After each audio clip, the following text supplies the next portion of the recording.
அருவாய் இரவில் மில்ஃபீல்ட் நகரம் ஒரு அசாதாரண அமைதியின் போர்வையில் மூடப்பட்டுள்ளது. அந்த அமைதியை இடையிடையே தொலைவில் ஒலிக்கும் ஓநாய் குரல் அல்லது மங்கிய நிலவொளியில் இலைகள் சலசலப்பது மட்டுமே கலைக்கின்றன. நகரின் எல்லையில் உள்ளூர் மக்களால் அன்புடன் தி ஹில் ஹவுஸ் என்று அழைக்கப்படும் ஒரு பழைய சிதிலமான மாளிகை உள்ளது. அது பூதம் உறையும் இடம் என்று கூறப்படுகிறது. கடந்த காலத்தின் மர்மங்களால் பின்னப்பட்ட அந்த கதைகள் பார்வையாளர்களை அங்கிருந்து விலக்கி வைத்துள்ளன. இந்த மாளிகை 1800களில் கட்டப்பட்டது. ஒரு காலத்தில் அதிசயமான ஆனால் புத்திசாலியான கண்டுபிடிப்பாளர் ஆர்ச்சிபால்ட் க்ரூவின் சொந்தமாக இருந்தது. பழைய விஞ்ஞான புனைகதை கண்டுபிடிப்புகளுக்கு ஆர்வம் கொண்டவராக அறியப்பட்ட அவர் அந்த மாளிகை விசித்திரமான பொருட்களால் நிரம்பியிருந்தது. ஆனால் பயத்தை ஏற்படுத்தியது அவை கண்டுபிடிப்புகள் அல்ல, அது ஆர்ச்சிபால்ட்டின் திடீர் காணாமல் போனதே. சாரா டன் என்ற ஆர்வமுள்ள இளம் பத்திரிகையாளர் அந்த கதைகளை கேட்டிருந்தார்.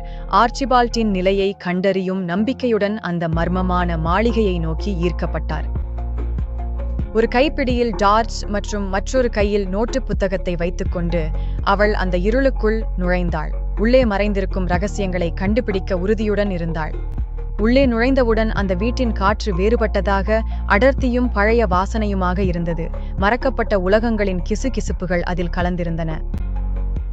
மரத்திலான தரைப்பலகைகள் அவளது எச்சரிக்கையான அடிகளுக்கு கீழ் முறுமுறுத்தன. அவள் அந்த வீட்டு பிரம்மாண்டமான ஆனால் சிதிலமடைந்த அம்சங்களை கடந்து சென்றாள். அவளது டார்ச் ஒளி மினுக்க நிழல்கள் சுவர்களில் நடனமாடும் போல் தோன்றின. ஒரு அறையில் அவள் பழைய பெட்டியை எதிர்பாராத விதமாக கண்டுபிடித்தாள். அந்த பெட்டிக்குள் ஒரு நாட்குறிப்பு அவளது கவனத்தை ஈர்த்தது. அவள் அதை படிக்கும்போது ஆர்ச்சிபால்ட்டின் விரிவான பதிவுகள், வாயில்கள் மற்றும் பிற பரிமாணங்களைச் சேர்ந்த பரிசோதனைகள் குறித்து வெளிப்படுத்தின. நம்முடைய உலகிற்கு இணையான மற்றொரு உலகில் அவருக்கிருந்த ஈர்ப்பு மற்றும் அதனுடன் தொடர்பு கொள்ள அவர் முயன்ற விசித்திரமான கருவி பற்றியும் அவர் எழுதியிருந்தார். இந்த பதிவுகளின் அர்த்தத்தை உணர்ந்தவுடன் சாரா உடலில் முடிகள் எழுந்ததை உணர்ந்தாள்.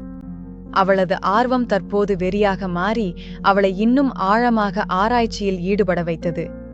மேல் மாடியில் அவள் அந்த கருவியை கண்டுபிடித்தாள். அது ஒரு விசித்திரமான அமைப்பாக காலத்தில் உறைந்தது போலிருந்தது. யோசிக்காமல் சாரா அந்த கருவியை இயக்கினாள். அந்த அறை மெதுவான ஓசையால் நிரம்பியது. நிறங்கள் அவளை சுற்றி சுழன்றன. பிறகு எல்லாம் இருட்டாகிவிட்டது. அவள் ஆரம்பித்த அதே நிலைமையில் விழித்தாள். அந்த சுழற்சி மீண்டும் தொடர்ந்தது. அவளது ஒவ்வொரு நகர்வும் எண்ணமும் துல்லியமாக பிரதிபலிக்கப்பட்டது. ஆனால் இந்த முறையில் நிழல்கள் உயிருடன் இருப்பதைப் போல தோன்றின. வேறொரு உலகிலிருந்து கதைகளை மெல்லிசையாகச் சொன்னன. ஒவ்வொரு சுழற்சியும் வேறுபாடின்றி இருந்தாலும் அது அதிகமாக மூச்சு திணறலாக உணரப்பட்டது.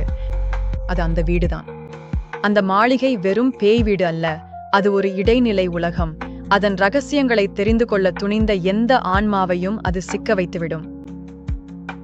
சாரா முடிவில்லாத காலச் சுழற்சியில் சிக்கிக் கொண்டவளாக அங்கே என்றென்றும் தங்கிவிடுவாள். ஒரு கதையை தேடி வந்த விசாரணையாளர் அல்ல, மறைந்து போனவர்களின் கதையைச் சொல்லும் ஒரு பேயான ஆவியாக மாறிவிடுவாள்.